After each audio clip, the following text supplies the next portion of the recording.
Hello commando, আসসালামু আলাইকুম। Welcome back to another class. আজকের ক্লাসে আমরা রাফেন অ্যান্ড টুইক টুলসটা নিয়ে কথা বলবো। মূলত এটি ইফেক্ট প্যানেলের একটি অপশন। সো এই অপশনগুলোর মাধ্যমে কি কাজ হয়ে থাকে, কি কি কাজ করা যেতে পারে, আর এর ফিচারগুলো কি, সেগুলো নিয়ে আজকে কথা বলবো। তো চলুন কথা না বাড়িয়ে সরাসরি সফটওয়্যার চলে যাই।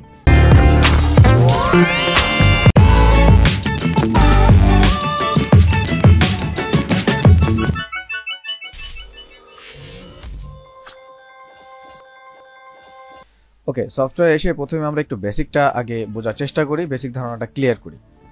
তো এখান থেকে আমি একটা শেপ তৈরি করতেছি।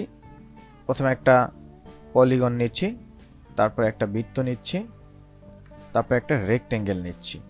আমরা চারটিটা শেপ তৈরি করে নিলাম। তো বোঝার জন্য নর্মালি সেম কালার আমরা সলিড কালার ইউজ করতেছি, তিনোটারই সলিড কালার ইউজ করে নিলাম। সো আমরা এখান থেকে ইফেক্টে চলে যাব, ইফেক্ট থেকে চলে আসবো ডিস্টর্ট অ্যান্ড ট্রান্সফর্ম। এখান থেকে যে অপশনগুলো আছে আমরা ধারাবাহিকভাবে এই সবগুলো অপশন নিয়ে কথা বলতেছি। সো এরই ধারাবাহিকতায় আজকে আমরা রাফেন আর টুইক নিয়ে কথা বলবো। তো মাঝখানে ট্রান্সফর্ম নিয়ে আলাদা আমাদের ক্লাস অলরেডি হয়ে গেছে, আপনারা যারা দেখেন নাই তারা দেখে আসবেন, আর এই ক্লাসগুলো আমাদের অলরেডি হয়ে গেছে। সো আমাদের চ্যানেলে দেখে আসবেন। সো দেখলে পরে আপনার জন্য বুঝতে অথবা কাজ করতে একটু সহজ হবে। সো রাফেন আসলে কি কাজ করে? রাফ, সেই রাফ থেকে কিন্তু রাফেন। তো রাফ বা টাফ আমরা যেই বিষয়টা ইউজ করি সেটা আসলে খুব কঠিন, শক্ত, বিটখুটে এরকম টাইপের কিছু জিনিসের ক্ষেত্রে আমরা এই রাফ এন্ড ব্যাপারটা বা শব্দটা ইউজ করি। সো এখানে আসলে সেই একই আপনারা আউটপুটটা পাবেন। সো দেখেন, নর্মালি যখন আমরা শেপ তৈরি করি, সেই শেপের লুকটা যদি এরকম হয়, দেখতে একটু খারাপ লাগে, তাই না? তো এরকম একদম কর্নারগুলো কি মরা মরা অথবা একদম শার্প শার্প বা একদম রাফ রাফ বা টাফ টাফ, এই যে লুকটা, এটাই আসলে রাফ এন্ড লুক। সো এই রাফেন থেকে আপনি কয়েকটা ফিচার বা কয়েকটা অপশনের মাধ্যমে এটার আরও পরিবর্তন করতে পারবেন। এখানে সাইজ আছে, অপশনের মধ্যে সাইজ আছে। সাইজটা আপনি যদি এই রাফেনের এই যে যেই এজগুলো আছে, এই এজগুলোকে যদি আপনি আরও বাড়াতে কমাতে চান, এভাবে আপনি করতে পারেন। অনেক সময় আপনাদের মলিকুলার অথবা অনেক সময় আমাদের ইলাস্ট্রেশন করতে গেলে বিভিন্ন রকমের ফুল, বিভিন্ন রকমের গাছের দৃশ্য অথবা রঙের স্প্লাটার বা রক্তের স্প্লাটার, এরকম অনেক কিছু আপনাদের বানানোর প্রয়োজন হবে। মূলত এই টুলসটা ঠিক তখনই আসলে বা এই অপশনটা ঠিক তখনই আপনারা ব্যবহার করতে পারবেন। সোজা কথা, ইলাস্ট্রেশন, ভেক্টরাইজ বা ডিজাইনের ক্ষেত্রে যখন ছোট ছোট এলিমেন্ট বা পার্টিকেলগুলো ডিজাইন করতে হবে, তখন এই অপশনের মডিফাইড রূপগুলোই আপনারা তখন আউটপুট হিসেবে বের করতে পারবেন। তো এটা হচ্ছে সাইজ। আপনি যত বড় করবেন তত আসলে এই রাফেনের সাইজগুলো বড় হবে। তারপর হচ্ছে রিলেটিভ। সো রিলেটিভ হলে এখানে যেটা হয়, এখানে পার্সেন্টেজ আকার হয়ে থাকে। আপনি যদি চান যে আমি পার্সেন্টেজে আমি করব না, তখন আমি অ্যাবসলিউটে গিয়ে আমি এখানে মান দিয়ে করতে পারবো যে এত পিটিতে আমার কতটুকু হচ্ছে, ঠিক আছে? বাট দুইটার আউটপুট একই হবে। একটা জাস্ট রিলেটিভ হচ্ছে পার্সেন্টেজ থাকবে, অ্যাবসলিউটে হচ্ছে আপনি পয়েন্টের মান দিয়ে দিতে পারেন বা পিক্সেলের মান দিয়ে দিতে পারবেন। এরপর হচ্ছে ডিটেলস। সো আমার যে এজগুলো এই রাফ বা টাফ হয়ে ভেঙে যাচ্ছে বা এরকম একটু তার কাটার মতো চলে আসছে লুকটা, সো এইটা আমি যদি আরো ডিটেলসে যাই ভাঙতে বা আরো ডিটেলস এটার মধ্যে থেকে বের করব, তখন এই ডিটেল অপশনটা ব্যবহার করব। কাটা কাটা এই অপশনগুলো আরো তখন ঘন আরো বেশি হয়ে যাবে। সো এক একটা পার্সপেক্টিভে এটা আমরা ব্যবহার করে আউটপুট পেতে পারি। যেমন ধরেন আমরা এখানটাকে এতটুকু করে নিলাম, এতটুকু করে এখানে ডিটেলস আর সাইজটা রেখে দিলাম। তারপর আসে পয়েন্ট। পয়েন্টের এখানে আপনি স্মুথ করতে পারবেন, কর্নার করতে পারবেন। তো এই মুহূর্তে কর্নার আছে বলে আমরা এই পয়েন্টগুলো কর্নার দেখতে পাচ্ছি। যদি চাই স্মুথ করে দিতে, তাহলে এগুলো হচ্ছে সাইন ওয়েভের মতো স্মুথ হয়ে যাবে। সো আপনি চাইলে কর্নার, চাইলে স্মুথ করে নিতে পারবেন। আর প্রিভিউ অন থাকলে যে কাজটা করবেন সেটা আপনারা দেখতে পারবেন, জানতে পারবেন, বুঝতে পারবেন। সেটা করে ওকে করে দিচ্ছি। ওকে করে দেওয়ার পরে আমি এটাকে কি করব, এক্সপ্যান্ড করে নিচ্ছি। এক্সপ্যান্ড অ্যাপিয়ারেন্স আমরা জানি, এর ব্যবহার যারা জানে না তারা আমাদের টিউটোরিয়াল আছে অলরেডি, আমাদের চ্যানেল থেকে দেখে আসবেন। সো এক্সপ্যান্ড অ্যাপিয়ারেন্স করে নিলাম, এটা ভেঙে গেল। তো একই কাজ আমরা এটার জন্য যদি করি, ইফেক্টে যাচ্ছি, রাফেন, সো একই বিষয়টা হচ্ছে একই, একটু ডিফারেন্ট ডিফারেন্ট শেপের ক্ষেত্রে ডিফারেন্ট ডিফারেন্ট লুকগুলো আপনাকে এখান থেকে তারা দেওয়ার চেষ্টা করবে। কাইন্ড অফ এরকম স্মুথ করে দিলাম, ওকে করে দিচ্ছি। সো এটা হচ্ছে আমাদের কি রাফেনের যে বিষয়টা আছে সেই বিষয়টা। এটা আসলে বেসিক দেখাচ্ছি, এটা দিয়ে আমরা আরো অনেক সুন্দর প্রজেক্ট দেখবো। আমরা বেসিকটা একটু ক্লিয়ার করে নিই। তো এবার আমরা হচ্ছে টুইকে যাচ্ছি। সো রাফেন আর টুইকটা কাইন্ড অফ সিমিলার টাইপের মনে হবে যদি আপনি হচ্ছে অনেকগুলো শেপ নিয়ে কাজ করেন। যেমন টুইকের ইংরেজি বা ইংরেজি থেকে আমরা যদি বাংলা করার চেষ্টা করি, এটা হচ্ছে লাইক চিমটি কাটার মতো। সো একটা শেপের ঠিক যেই ট্রান্সফরমেশনটা আছে এটা নিজের মতো করে এখান থেকে এই যে পরিবর্তনটা হচ্ছে। সো এটা আমরা একটু ভিন্নভাবে যদি ব্যবহার করে আপনাদেরকে দেখাই তাহলে আরো একটু ক্লিয়ার হবেন। তো এটা আসলে খুব বেশি আহামরি তেমন আউটপুটটা আপনারা হয়তো বা বুঝতে পারবেন না, কিন্তু যখন প্রজেক্ট আকারে করবেন, অনেকগুলো শেপ নিয়ে কাজ করবেন, তখন হয়তো এই আউটপুট আপনারা বুঝতে পারবেন। সো এখানে মডিফাই কিভাবে মডিফাই করবেন, অ্যাঙ্কর দিয়ে মডিফাই করবেন নাকি ইন কন্ট্রোল পয়েন্ট দিয়ে মডিফাই করবেন, আউট কন্ট্রোল পয়েন্ট দিয়ে মডিফাই করবেন, এগুলো এখান থেকে করে নিতে পারবেন। সো এক এক ধরনের আউটপুটে আপনাদের হয়তো বা ক্ষেত্র বিশেষ এটা ব্যবহার হবে। তো এটা হচ্ছে টুইক। সো এখন এটা হচ্ছে বেসিক যে জিনিসটা আমরা দেখলাম, এটা হচ্ছে একদমই বেসিক। তো এইটা দিয়ে যদি আমরা আরো ডিফারেন্ট কিছু করতে চাই, যেমন এই একটা ধরেন আমি একটা শেপ তৈরি করে নিলাম, এখন এই শেপটা দিয়ে আমরা কি করতে পারি, এই শেপটা ধরেন এখানে রাখলাম, এরপর আমি আগে থেকে কয়েকটা জিনিস আপনাদের জন্য তৈরি করে রাখছি, সেখান থেকে আমরা দেখার চেষ্টা করব। যেমন এই জিনিসগুলো আমি নিয়ে আসতেছি, এখানে এটা রেখে দিচ্ছি সাপোজ এখানে। তো এখন আমি এই যে ইমেজটা আছে, আমরা ক্লিপিং মাস্কের কাজ জানি, সো এই যে ইমেজটা আছে, এই ইমেজটা নর্মাল যেই শেপটা ছিল সেইটার মধ্যে যদি ক্লিপিং মাস্ক করি, তার চেয়ে এখন যেই অবস্থা আছে বা লুকটা আছে সেই অবস্থাতে যদি আমি ক্লিপিং মাস্ক করি, তাহলে দেখতে হয়তো এটা একটু ডিফারেন্ট লাগবে।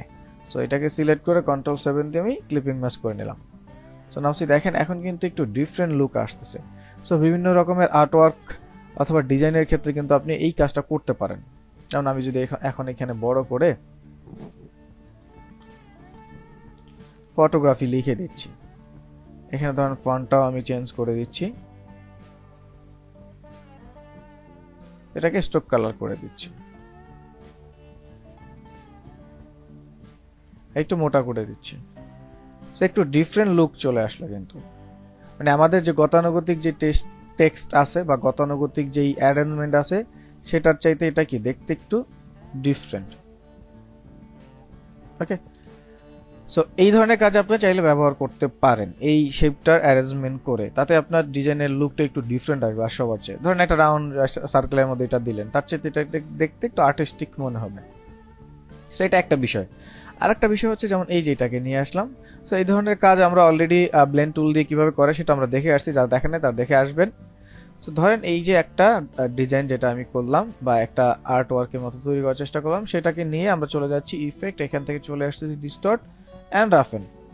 সো দেখেন এইটা রাফেনের সাইজ যেটা আছে সেইটা বাড়ালেই দেখতে পাবেন আমরা খুব সুন্দর একটা লুক চলে আসতেছে। দেখেন ফুলের মতো গাঁদা বা গেন্দা ফুল যেটা বলা হয়, তারপর হচ্ছে এই যে মুরগির বা হচ্ছে কবুতরের পালক দিয়ে আমাদের গাড়ি মোছার জন্য যেরকম একটা বিষয় আমরা দেখি ব্রাশের মতো, সেরকম সুন্দর কিন্তু একটা লুক চলে আসছে।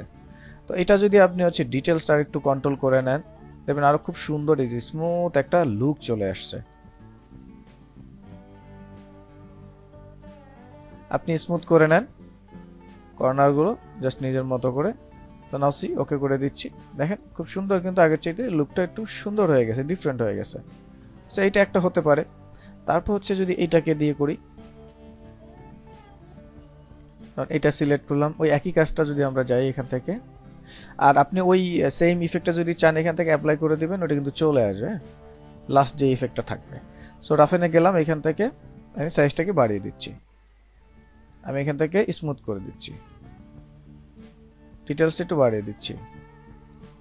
সো নাও সি দেখেন ওই যে যেটা বললাম পালকের মতো গাড়ি মুছতে ব্যবহার করায়, সেরকম কিন্তু খুব সুন্দর একটা জিনিস চলে আসছে।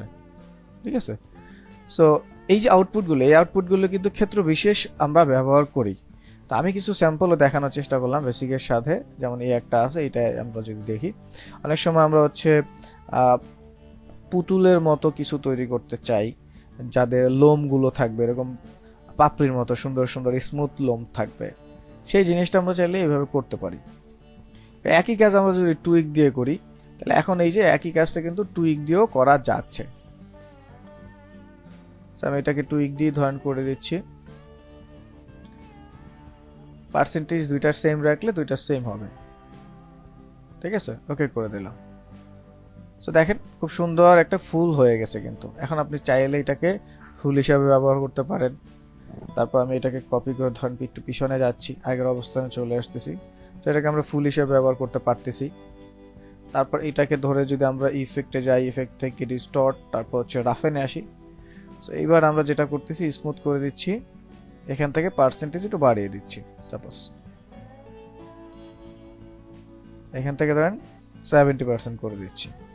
তো দেখেন খুব সুন্দর একটা পশমওয়ালা যে ফুলের মতো আছে সেরকম কিছু একটা কিন্তু চলে আসছে। এখন আমরা এটাকে জাস্ট ক্লিক করে যদি একটু পরে দিয়ে দেই, দেখেন খুব সুন্দর একটা জিনিস কিন্তু তৈরি হয়ে গেল। আপনি এটা যেদিকে নিয়ে যান,